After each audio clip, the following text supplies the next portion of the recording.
Doctor Anees Alees mind wellness YouTube ചാനലിലേക്ക് സ്വാഗതം. ഞാൻ നിങ്ങളുടെ സ്വന്തം ശിവാനി. ഒരു പുതിയ സംശയമുണ്ട്. ആ പുതിയ സംശയത്തിന് ഡോക്ടർ എന്താണ് റിപ്ലൈ തരാൻ പോകുന്നത് എന്ന് നമുക്ക് നോക്കാം. Hi doctor. നവംബർ 19 അന്താരാഷ്ട്ര പുരുഷ ദിനമാണ്.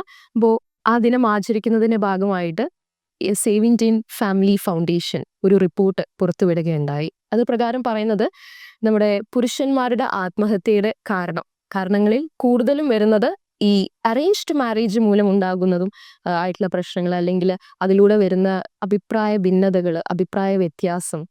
നമ്മുടെ ലവ് മാരേജസിലും ഒരുപാട് പ്രശ്നങ്ങൾ വരുന്നുണ്ട്. ഈവൻ അറേഞ്ച്ഡ് മാരേജ് ആണെങ്കിൽ കൂടി ഒരുപാട് അഭിപ്രായ വ്യത്യാസങ്ങൾ വരുന്നുണ്ട്. അതൊക്കെ ആത്മഹത്യയിലേക്ക് നയിക്കുന്നു എന്നാണ് പറയുന്നത്. എന്താണ് ഡോക്ടറിന് തോന്നുന്നത്? തീർച്ചയായിട്ടും ഈ save Indian foundation, family foundation എന്ന് പറഞ്ഞാൽ അതൊരു NGO ആണ്. അതിൻ്റെ ഒരു റിപ്പോർട്ട് ചിലപ്പോൾ ശരിയായിരിക്കാം. കാരണം ഞങ്ങളിലും ഇത്തരം റിപ്പോർട്ടുകൾ ധാരാളം വരാറുണ്ട്. നമ്മളൊരു ഇന്ത്യൻ കൾച്ചർ അനുസരിച്ചിട്ട് ഇവിടെ അറേഞ്ച്ഡ് മാരേജ് ആണ് കൂടുതൽ നടക്കുന്നത്. എന്നാലും ലവ് മാരേജ് ഇപ്പോൾ ധാരാളമുണ്ട്. പക്ഷേ ഒറ്റ വാക്കിൽ പറയുമ്പോൾ എല്ലാവരും ഈ ലവ് മാരേജിലാണ് പ്രശ്നങ്ങളൊക്കെ കൂടുതൽ കാണാറ്.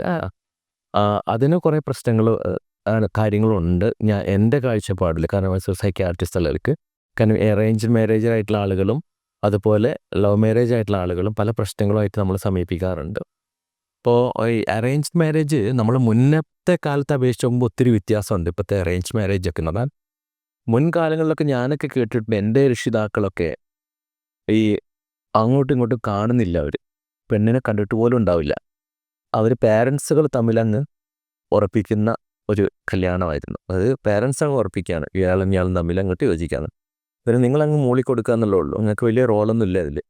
പക്ഷെ ഇന്നിപ്പോൾ അറേഞ്ച് മാരേജ് എങ്ങനെയൊക്കെയാണെങ്കിലും, ഏത് കുടുംബത്തിലാണെങ്കിലും ഏത് പശ്ചാത്തലത്തിലാണെങ്കിലും നിങ്ങൾക്ക് ഇഷ്ടപ്പെടാത്ത ഒരാളെ കമ്പൽ ചെയ്ത് കല്യാണം കഴിപ്പിക്കുന്ന ഫാമിലിയൊക്കെ എൻ്റെ അറിവിൽ കുറവാണ്. എന്താണെങ്കിലും നിങ്ങളോട് ചോദിക്കും നിങ്ങൾക്ക് ഇഷ്ടമാണോ ഇല്ല എന്നുള്ളത്. പിന്നെ ചെറിയ ചെറിയ നെഗറ്റീവ്സ് ഒക്കെ നിങ്ങൾ പറയുമ്പോൾ ചിലപ്പോൾ അത് കറക്റ്റ് ചെയ്യാൻ ചിലപ്പോൾ ഫാമിലി നോക്കും. അതൊന്നും വലിയ പ്രശ്നമാക്കണ്ട, വിഷയമാക്കണ്ട, അതൊക്കെ ശരിയായിക്കോളും, അത് നമുക്ക് ശരിയാക്കാൻ പറ്റും എന്നുള്ളതൊക്കെ. അത്രയൊക്കെയുള്ള ചില കോസ്മെറ്റിക് ഫൈൻ ട്യൂണിങ് ഒക്കെ ചെയ്യാനേ ഉണ്ടാകത്തുള്ളൂ. അതല്ലാതെ നിങ്ങൾ 100% അഗെയിൻസ്റ്റ് ആയിട്ട് നിങ്ങൾക്ക് തീരെ പറ്റാത്ത ഒരാളെ നിർബന്ധപൂർവ്വം എടുക്കുന്നതൊക്കെ പൊതുവേ കുറവാണ്.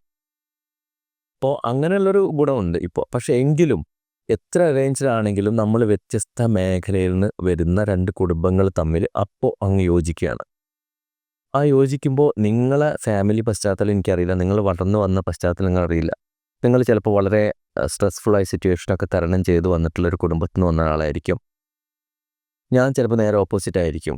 എൻ്റെ കൺസെപ്റ്റ്, എൻ്റെ കാഴ്ചപ്പാട് ചിലപ്പോൾ എനിക്ക് ഇങ്ങനെയൊക്കെയുള്ള ഒരാളായിരിക്കണം കിട്ടുന്നത്. പക്ഷെ അതൊന്നും ഞാൻ സൂപ്പർവിഷ്യൽ നിങ്ങളെ കണ്ടപ്പോൾ എനിക്ക് ഐഡൻറ്റിഫൈ ചെയ്യാൻ പറ്റിയില്ല. പക്ഷെ നിങ്ങളോട് അടുത്തപ്പോൾ നിങ്ങളിൽ ആ തരത്തിലുള്ള പ്രശ്നങ്ങളൊക്കെ ചിലത് കാണുന്നെങ്കിൽ ഞാൻ എൻ്റെ ഐഡിയാസ് ഒരിക്കലും ഫുൾഫിൽ ആവണില്ല. നിങ്ങൾ എൻ്റെ ഒരു ചൂസ് ചെയ്ത് ശരിയായില്ല എന്നുള്ളൊരു തോന്നൽ എൻ്റെ മനസ്സിൽ എവിടെയൊക്കെ കിടക്കുന്നുണ്ട്. നിങ്ങളുടെ മനസ്സിലും ചിലപ്പോൾ തോന്നിയേക്കാം നിങ്ങൾക്ക് പറ്റിയൊരു പുരുഷനായില്ല, വേണ്ടത്ര അയാൾക്ക് ഞാൻ മനസ്സിലാക്കി എൻ്റെ ഒരു കാഴ്ചപ്പാടനുസരിച്ചിട്ടുള്ള ഇത് വന്നില്ല എന്നൊക്കെ ഉണ്ടാവും. പക്ഷെ ചിലതൊന്നും നമ്മൾ പറയില്ല, പറയാതെ അങ്ങനെ മൂടി വെക്കും. അപ്പോൾ ആ ഒരു വ്രണം നിങ്ങളുടെ മൈൻഡിൽ അവിടെ ഉണ്ട്. പക്ഷെ ഞങ്ങളത് പറയാൻ അവസരമില്ലാത്തതുകൊണ്ട് പറയുക. അപ്പോഴത്തേക്ക് നമ്മൾ കുറച്ച് കൊല്ലങ്ങളായി, അതിൽ ചിലപ്പോൾ ഒരു കുട്ടിയാവാം, പ്രഗ്നൻസി ഇതൊക്കെ വന്നേക്കാം. അങ്ങനെയൊക്കെ വന്നിങ്ങനെ പോകുമ്പോൾ പിന്നെയും അത് പറയാതെയൊക്കെ മൂടി വെച്ച് പോകുന്ന ഒരു വിഭാഗം ആളുകളുണ്ട്. അപ്പോൾ ആ പറയേണ്ട കാര്യങ്ങൾ അപ്പം തന്നെ പറഞ്ഞ് ചെറിയ മൈൽഡാണെങ്കിലും നമുക്ക് സ്വയം ചില സമയം, നല്ല സമയം കിട്ടുമ്പോൾ, എല്ലാ സമയത്തും ചിലപ്പോൾ അത് പറയാൻ പറ്റിക്കോണമെന്നില്ല. നല്ലൊരു മുഹൂർത്തങ്ങളിൽ നല്ല സമയം കിട്ടുമ്പോൾ നമ്മൾ നല്ല സന്തോഷകരമായിരിക്കുമ്പോൾ ചില കാര്യങ്ങൾ 1-2 പോയിന്റ്സ് ഒന്നിച്ച് പറഞ്ഞ് അയാൾ ഉറപ്പിക്കാതിരിക്കാൻ ശ്രമിക്കണം. എന്നിട്ട് ചില കാര്യങ്ങളൊക്കെ പറഞ്ഞ് മനസ്സിലാക്കുകയാണെങ്കിൽ നമുക്കത് കറക്റ്റ് ചെയ്യാൻ പറ്റും. അപ്പോൾ എൻ്റെ മൈൻഡിലൊരു കാഴ്ചപ്പാട് നിങ്ങൾ ചോദിക്കുമ്പോഴാണ് എനിക്ക് പറയാം, നീ ഉദ്ദേശിച്ച മാതിരിയല്ല, ഞാൻ സത്യത്തിൽ അങ്ങനെയൊന്നും ഉദ്ദേശിച്ചിട്ടില്ല, ഇങ്ങനെയാണ് ഞാൻ ഉദ്ദേശിച്ചത് എന്ന് പറയുമ്പോൾ എനിക്കും ചിലതൊക്കെ കറക്റ്റ് ചെയ്യാൻ പറ്റും. ഇയാൾ ഉദ്ദേശിച്ചത് എന്താണെന്നുള്ളത് അങ്ങോട്ട് കൊണ്ട് കറക്റ്റ് ചെയ്യാൻ പറ്റും. പക്ഷേ പലപ്പോഴും ഇത് ക്ലിയർ ചെയ്യാതെ മുന്നോട്ട് പോകുമ്പോൾ അത് പിന്നീട് ഒന്നിച്ച് അക്യുമുലേറ്റ് ചെയ്തിട്ട് അത് ഒരു എന്തെങ്കിലും വലിയൊരു പ്രശ്നത്തിലേക്ക് എത്തുമ്പോൾ ഒന്നിച്ചങ്ങ് വൊമിറ്റ് ചെയ്യാണ്. വൊമിറ്റിംഗ് എന്ന് പറഞ്ഞാൽ സത്യത്തിൽ ഭയങ്കരമായിട്ട് നമ്മൾ എന്തെങ്കിലും വരുമ്പോൾ ഇപ്പോൾ നിങ്ങളുണ്ടായ ആ വിഷയം വലിയ പ്രശ്നമായിരിക്കില്ല. ഞാനിപ്പോൾ നിങ്ങൾ തമ്മിൽ ചെറിയൊരു കോറലുണ്ടായി, അല്ലെങ്കിൽ ഡിഫറെൻ്റ് ഒപ്പീനിയൻ ഉണ്ടായി, വലിയൊരു പ്രശ്നമല്ല, നമുക്ക് പറഞ്ഞു തീർക്കാവുന്നേ ഉള്ളൂ. പക്ഷേ എൻ്റെ മനസ്സിൽ കുറേ കാര്യങ്ങൾ നിങ്ങളെപ്പറ്റി മുമ്പത്തത് കൂട്ടി വെച്ചിരിക്കുന്നുണ്ട്. അപ്പോൾ എനിക്ക് കിട്ടിയൊരു അവസരം ഞാനങ്ങ് യൂസ് ചെയ്യുന്ന മാതിരിയായിപ്പോയി. അപ്പം എനിക്ക് പണ്ടേ അറിയാം എൻ്റെ സ്വഭാവം ഇങ്ങനെയാണ്. മുമ്പ് ഒരു ഇൻസിഡൻറ്റ് ഉണ്ടായപ്പോൾ എനിക്കറിയാം, അന്ന് ഞാൻ നിന്നെ ശ്രദ്ധിച്ചിട്ടുണ്ട്, ഇങ്ങനെയുണ്ട്. അപ്പോൾ നിങ്ങളെ ഈഗോയും കുറച്ച് കഴിയുമ്പോൾ ക്ലാഷ് ചെയ്യും. അപ്പോൾ നിങ്ങൾ എന്തെങ്കിലും റിയാക്ട് ചെയ്യും, കുറച്ച് കാലം ചിലപ്പോൾ നിങ്ങൾ പറയാതിരിക്കും, മിണ്ടാതിരിക്കും, സഹിച്ചിരിക്കും. അപ്പോൾ പിന്നെ പ്രശ്നങ്ങളാവും. അങ്ങനെയൊക്കെയാണിത്. ആരെങ്കിലും ഒരാളൊന്ന് കുറഞ്ഞു തരണ്ടേ. ഇപ്പോൾ ഈ ലവ് മാരേജ് ആണെങ്കിലും ലവ് മാരേജിൽ നമ്മൾ അങ്ങോട്ടും ഇങ്ങോട്ടൊക്കെ പറയും. പക്ഷേ നമ്മളെ ആഗ്രഹം സഫലീകൃതമാക്കാൻ നല്ലൊരു ശതമാനം ആളുകളും കുറേ ഫേക്ക് ആയിട്ടുള്ള ഫോൾസ് ആയിട്ടുള്ള കാര്യങ്ങൾ അവതരിപ്പിച്ചിട്ടുണ്ടാവും. കാരണം ഇന്ന് ഞാൻ നിങ്ങളെ ഇഷ്ടപ്പെടുന്നു, എൻ്റെ മനസ്സിലെ ആഗ്രഹം എങ്ങനെയെങ്കിലും നിങ്ങളെ സ്വന്തമാക്കുക എന്നുള്ളത്. അപ്പോൾ അതിലേക്ക് ചില കാര്യങ്ങളൊക്കെ തടസ്സങ്ങളുണ്ടെങ്കിലും ആ തടസ്സങ്ങളെ അതിജീവിക്കാൻ വേണ്ടി ഞാൻ മാക്സിമം കുറേ ഫോൾസ് ആയിട്ടുള്ള കാര്യങ്ങളൊക്കെ പറയും. എൻ്റെ കുടുംബ പശ്ചാത്തലത്തിലൊക്കെ ആയിരിക്കും ചിലപ്പോൾ ഞാൻ കുറേ തിരുത്തി പറയുന്നത്. അത് വീട്ടുകാർക്ക് പ്രശ്നമൊന്നുമില്ല, അങ്ങനെയില്ല ഇങ്ങനെയില്ല. ചിലപ്പോൾ വീട്ടുകാർ നേരെ കാഴ്ചപ്പാട് തിരിച്ചായിരിക്കും, ഇങ്ങനെയുള്ളൊരു ഫാമിലിയിൽ നിന്ന് വേണമെന്നൊക്കെ ആയിരിക്കും. അതിന് ചിലപ്പോൾ 100% അഗെയിൻസ്റ്റ് ആയിരിക്കും നിങ്ങളൊരു ഫാമിലി ബാക്ക്ഗ്രൗണ്ട്. അപ്പോൾ അത് ഞാൻ പറയാതെ പക്ഷേ എൻ്റെ ആഗ്രഹം നിങ്ങൾ കിട്ടണം, അതിലേക്ക് വേണ്ടി നമ്മൾ കുറേ ഫോൾസ് ആയിട്ട് കാര്യങ്ങളൊക്കെ പറയും. അത് ഞാൻ നിങ്ങളോട് തന്നെ പറയും. ചിലപ്പോൾ എൻ്റെ വീട്ടുകാർക്ക് ചിലപ്പോൾ പറ്റില്ല, പക്ഷെ ഞാനത് കറക്റ്റ് ചെയ്തെടുക്കും, ശരിയാക്കിയെടുക്കും എന്നൊക്കെ പറഞ്ഞ് പിന്നെ കുറച്ച് അടുത്ത ദിവസം പറയുന്നത് അത് ഞാൻ അവരെ കറക്റ്റ് ചെയ്ത് ബോധ്യപ്പെടുത്തി എന്നൊക്കെ പറഞ്ഞിട്ടായിരിക്കും നമ്മൾ അടുപ്പങ്ങളൊക്കെ വരുന്നത്. അങ്ങനെ മുന്നോട്ട് പോകുമ്പോൾ പിന്നീട് എന്തെങ്കിലും വിഷയം വരുമ്പോൾ നിങ്ങളെ മൈൻഡിൽ ചിലപ്പോൾ ഒരു സസ്പീഷ്യസ്നെസ് ഡെവലപ്പ് ചെയ്യാൻ ചാൻസ് ഉണ്ട്. ഇങ്ങനെയൊക്കെ എൻ്റെ ഞങ്ങളുടെ റിലേഷൻഷിപ്പിൽ ഇങ്ങനെയൊക്കെ ചേട്ടൻ ഇങ്ങനെയൊക്കെ പല കാര്യങ്ങളും മാനിപ്പുലേറ്റ് ചെയ്യുകയും കറക്റ്റ് ചെയ്യുക ചെയ്ത സ്ഥിതിക്ക് ഇതല്ലാതെ വേറെയും പല കാര്യത്തിലും മറ്റുള്ളവരോടും അങ്ങനെ തന്നെ എന്തെങ്കിലുമൊക്കെ മാനിപ്പുലേറ്റ് ചെയ്ത് എന്നോട് ഫേക്കായിട്ട് പറയുകയാണോ എന്നൊക്കെ ചിലപ്പോൾ ചിന്തിക്കാനിട വന്നേക്കാം. അങ്ങനെ പ്രശ്നങ്ങൾ വരുന്ന കുറേ ആളുകൾ ദമ്പതികൾ ഞങ്ങളുടെ അടുത്ത് വരുന്നുണ്ട്. അപ്പോൾ ഇതൊക്കെ മനസ്സിൻ്റെ നമ്മളെ ട്രസ്റ്റ് ആണ് മോസ്റ്റ് ഇമ്പോർട്ടൻറ്റ്. പിന്നെ വിശ്വാസം, ഇതൊക്കെ നമ്മൾ ചീറ്റ് ചെയ്യില്ല, നമ്മളെ ബോണ്ട് ഭയങ്കര സ്ട്രോങ് ആണ്, അതിലൊക്കെയാണ് വളരെ ഇമ്പോർട്ടൻറ്റ്. അവിടെയാണ് നമ്മളെ ഈശ്വര വിശ്വാസമൊക്കെ നമ്മൾ പ്രതിഫലിക്കുന്നത്. കാരണം അങ്ങനെയൊക്കെ ഉണ്ടെങ്കിൽ ഞാനൊക്കെ അവസാനം ഫാമിലിക്ക് പറഞ്ഞു കൊടുക്കുക, നിങ്ങളിങ്ങനെ ഈച്ച് ആൻഡ് എവരിത്തിങ് ഇങ്ങനെ ആലോചിച്ച് കഴിഞ്ഞാൽ നമുക്ക് എവിടെ എത്താൻ കഴിയില്ല.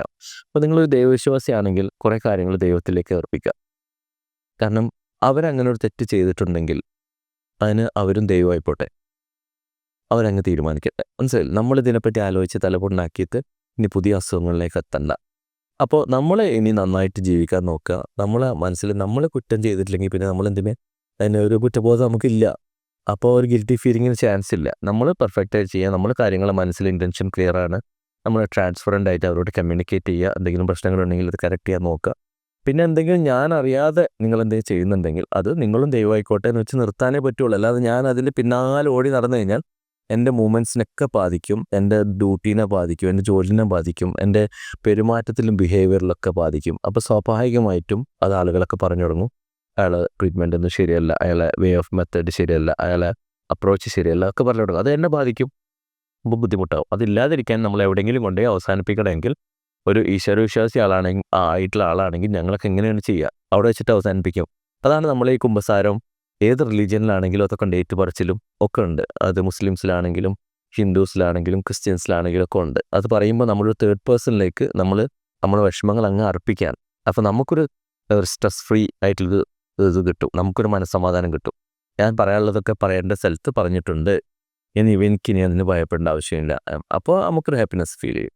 അതില്ലാതെ നമ്മളിങ്ങനെ സപ്രസ് ചെയ്ത് നടക്കുമ്പോഴാണ് ഇത്തരം പ്രശ്നങ്ങൾ. അപ്പോൾ ഈ ഊതിപ്പെരുപ്പിക്കുക. അതെ ഈ കുടുംബ പ്രശ്നങ്ങൾ അറേഞ്ച് മാരേജ് ആണെങ്കിൽ ലവ് മാരേജ് ആണെങ്കിലും ഒക്കെ ഉണ്ട്. നമ്മൾ ചെറിയ പ്രശ്നങ്ങളുണ്ടെങ്കിൽ അത് അപ്പം തന്നെ സോർട്ട് ഔട്ട് ചെയ്യാൻ നോക്കണം. ചെറിയ പ്രശ്നങ്ങളൊക്കെ അത് വലിയ പ്രശ്നമാക്കി എടുക്കാതെ എല്ലാവർക്കും ഉള്ള എറർ ഈസ് ഹ്യൂമൻ എന്നാണ് പറഞ്ഞിരിക്കുന്നത്. തെറ്റുകൾ മനുഷ്യ സഹജമാണ്. അപ്പോൾ അതുപോലെ നമ്മളെ മനുഷ്യനെ തുറന്നിരിക്കണമെങ്കിൽ അങ്ങനെയാണ്. ആദം ഹവ ഇതിൽ നിന്ന് വന്നപ്പോൾ തന്നെ അങ്ങനെയാണ് പറയുന്നത്. തെറ്റ് ചെയ്തിട്ടാണ് നമ്മളെ ഭൂമിയിലേക്ക് വിട്ടതെന്നാണ് പറയുന്നത്. അപ്പോൾ അവിടെ തന്നെ ആ മിസ്റ്റേക്സ് സംഭവിക്കും എന്നുള്ളത് നമ്മളെ ബിൽറ്റിൻ തന്നെ വന്നതാണ്. അതൊക്കെ അതിൽ പെട്ടതാണ്. ഉണ്ടെങ്കിൽ അത് കറക്റ്റ് ചെയ്യുക, റിയലൈസ് ചെയ്യുക, എന്നിട്ട് മുന്നോട്ട് പോവുക. അല്ലെങ്കിൽ അതിനെന്തെങ്കിലും ട്രീറ്റ്മെൻറ്റോ അല്ലെങ്കിൽ പ്രൊഫഷണൽ ആയിട്ടുള്ള ആളുകളുടെ ഹെൽപ്പ് ഉണ്ടെങ്കിൽ അത് നേടുക. അതിൽ നമ്മളെ ഈഗോ ഒന്നും റിഫ്ലക്റ്റ് ചെയ്യാതെ വേഗം തന്നെ അത് തീരുമാനം ഉണ്ടാക്കിയെടുക്കുക. അല്ലെങ്കിൽ നമ്മൾ കുട്ടികളിലൊക്കെ അത് റിഫ്ലക്റ്റ് ചെയ്യും. അവരിലൊക്കെ പല പേഴ്സണാലിറ്റി വൈകല്യങ്ങൾ സംഭവിക്കാൻ ചാൻസ് ഉണ്ട്. നമ്മളെ പാരൻസുകൾ തമ്മിലുള്ള കോൺഫ്ലിക്ട്സ് നല്ലൊരു ശതമാനം കുട്ടികളിലേക്ക് അത് അവരൊരു ഏജിലേക്ക് എത്തുമ്പോൾ അവരിലും പ്രതിഫലിക്കുമെന്നാണ് പഠനങ്ങൾ പറയുന്നത്. അതിലേക്ക് എത്താതിരിക്കാൻ നമ്മൾ ശ്രമിക്കുക. ഓക്കെ, അപ്പോൾ വിശ്വാസമാണ് എല്ലാം. Trust is everything. തുറന്ന് സംസാരിക്കുക, എല്ലാം തുറന്നു പറയുക, വിശ്വാസം കീപ്പ് ചെയ്യുക. മറ്റൊരു എപ്പിസോഡിൽ നമുക്ക് വീണ്ടും കണ്ടുമുട്ടാം. This is Shivani signing off. Thank you.